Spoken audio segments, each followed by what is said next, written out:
Hello guys, আসসালামু আলাইকুম। Smart cooking house থেকে তোমাদের সকলকে জানাই আন্তরিক শুভেচ্ছা ও অভিনন্দন। আশা করছি তোমরা ভালো আছো। আমিও তোমাদের দোয়া ও আল্লাহ তাআলার রহমতে অনেক ভালো আছি। চলে আসলাম আরেকটি রেসিপি নিয়ে। আশা করছি রেসিপিটা তোমাদের অনেক ভালো লাগবে। রেসিপিটা যদি ভালো লাগে তাহলে লাইক, কমেন্ট, শেয়ার ও সাবস্ক্রাইব করে আমার পাশে থাকবে। আর ফেসবুক পেজ থেকে দেখে থাকলে আমার পেজটি অবশ্যই ফলো করে দিবে। চলো তাহলে রেসিপিটা শুরু করি। কিছু আলু ও পাঙ্গাস মাছ নিয়েছি। এবার আলুগুলোকে সিদ্ধ করে নেব। এজন্য আলুগুলো চুলাতে বসিয়ে দিলাম। আলু সেদ্ধ হতে হতে এদিকে যে আমি পাঙ্গাস মাছ নিয়েছি সেগুলো ভালোভাবে ধুয়ে নিব। এর জন্য সামান্য লবণ দিয়ে দিচ্ছি আর দিয়ে দিচ্ছি সামান্য পরিমাণ লেবুর রস। এবার ভালোভাবে মাছগুলো ধুয়ে নিব। মাছগুলো ধুয়ে নেওয়া হয়ে গিয়েছে।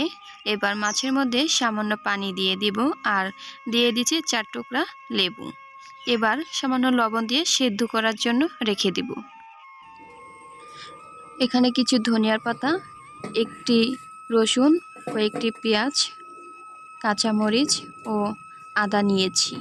এবার এগুলোকে কেটে নেব।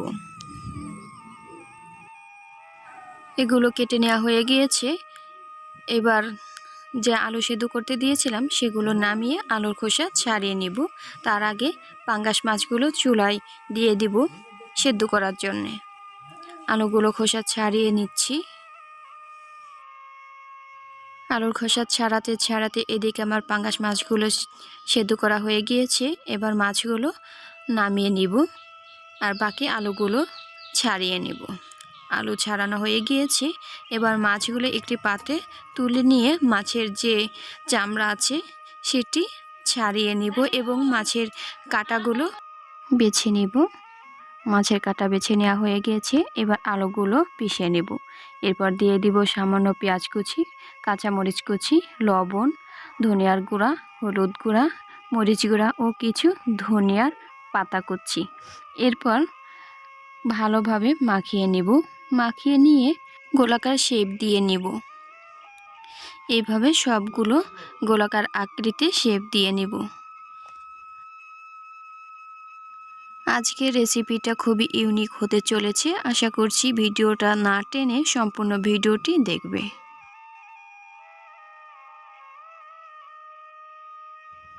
এবার ময়দা দিয়ে সবগুলো মাখিয়ে নেব। সবগুলো ময়দা দিয়ে মাখিয়ে নিয়েছি। এবার ভেজে নেব। চুলাতে একটি পাতিল বসিয়ে দিয়ে তেল দিয়েছি। তেল গরম হয়ে এলে বড়াগুলো তেলের মধ্যে দিয়ে ভেজে নিচ্ছি। খুবই সতর্কতার সাথে ভেজে নিতে হবে যেন ভেঙে না যায়। আর চুলার টেম্পারেচার খুবই লো হিটে থাকবে। বড়াগুলো ভাজা হয়ে গিয়েছে। এবার তুলে নিচ্ছি। এইভাবে বাকিগুলো ভেজে নেব।